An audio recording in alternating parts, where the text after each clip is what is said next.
Hey, it's Cindy. Just wanted to talk with you a little bit today about how do you stay motivated? Whether you're writing or whether you just need it for life, sometimes I just get myself down. I start listening to self-doubts. I start listening to things from the past. I start believing that little nagging voice that says, you really can't do this. And that really is not helpful. So what I'd like to offer you is, how do you overcome that? What do you do when you're in that mindset? And as a writer, I often want to go from this wonderful idea that I have for a story straight to the published book in my hand ready to sell. It's like, well, let's just skip all the steps in between because I don't really want to do that. But that is the way that writing works, and truly so does life. When we look at, I have a great idea, but I have to draft it first. I have to get that idea out of my head and onto the page. And usually that comes in spurts, or it comes all at once, or it comes pretty well. But then that's where the hard work begins. That's where I have to take that draft and put in the hard work. I think it's probably just like an athlete who is learning to do free throws, or learning to throw good passes, or to hit a tennis ball where they want it to go. It's drill and practice, drill and practice, drill and practice, and putting in that time, even like a musician probably does. Thinking of a pianist who is practicing a piece over and over. That's the hard work of being an author. And also, really, anything that you try to do in life, we do all have natural abilities that the Lord has given us. And for those natural abilities, some things may appear to come a little bit easier to others. They may have a gift for athleticism, or a gift for writing, or a gift for singing that you don't have, but that doesn't mean that they don't work at it and they don't put the hard work into it. When I look at the hard work that is put into it, I think about it as, this is where I begin. Now I have to do the hard work. Once the idea is out and down on paper, I got a chance in a really tough time in my life to go on a huge, huge adventure. It was way out of my comfort zone. It was something that I honestly had never done before in my life. And what an adventure I had. I decided, that would be worth writing about. It really would be. And it's been a fun journey. It's been lots of memories, and I admit it's been the freedom to embellish, because when you write fiction, you can do that. So it's a little mixture of this and that, of things that may or may not have happened at that exact time, but they add to the story. And for me, it's a chance to be lighthearted and funny, and to try to help bring some laughter into your life.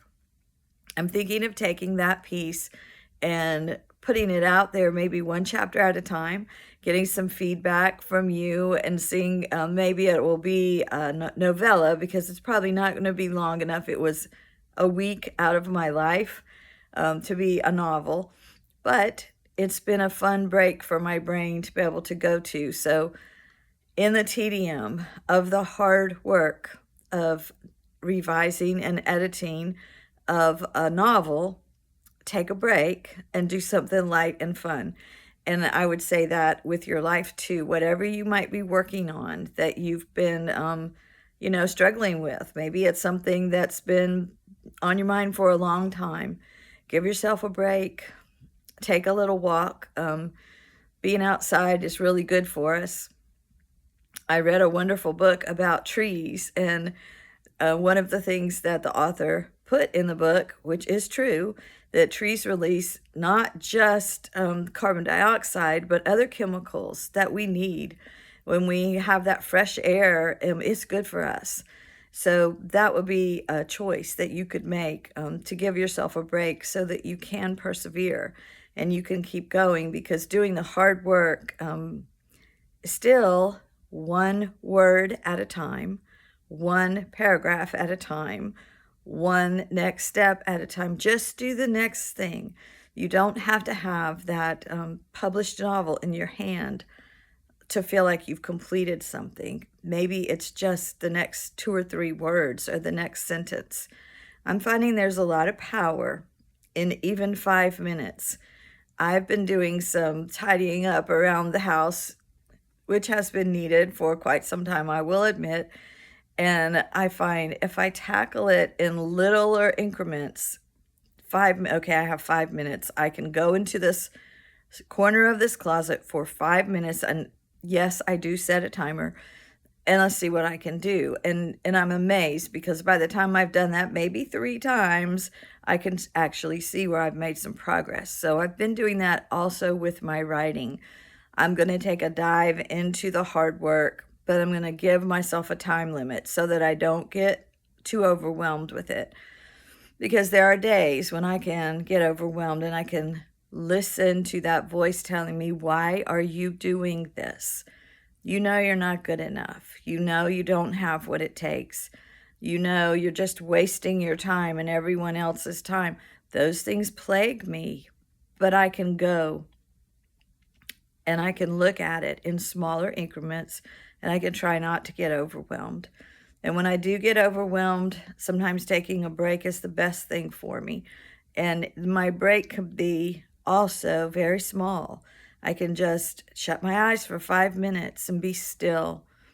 And maybe I pray, maybe I meditate, maybe I just let my mind be free to wander where it will go.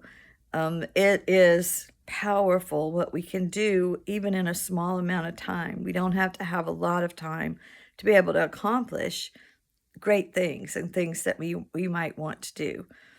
I am here with you and to encourage you to not give up. Whether you are writing or whether you are dreaming big, don't give up on yourself. It's not too late. When you look at me, I hope you see somebody who is on Medicare now, trying new things, because I'm encourage you to do that. I think that is a joy of living, is that we want to live to our fullest as long as we can. And you're never really too old to learn one new thing. Change comes hard for a lot of people, me included. But if you take the change slowly, then you can do it and you can be successful. So I'd like you to think about, for this season, between Thanksgiving and Christmas, what can you write? Do you have a memory, something that was particularly touching to you that you might want to get down on paper for your children, for your family, just for yourself? Maybe you don't share this with anybody, but you just want to remember it. Maybe there was a Christmas that was hard. There was a big change in your life, or someone had passed on and you were missing them. Maybe it's time to write about that. You could also write about just, what does this season mean to you? And what season are you in your life? Because when we think about seasons, they come and go. And get the writing out. And then next step is your hard work. If you choose to, go ahead and take it to the next level. Put in those hard work times for it, or just leave it be and let it be something that needed to be put on paper. I hope you have a good rest of your week and enjoy the winter time as much as possible that is descending upon us. And I'll see you next week.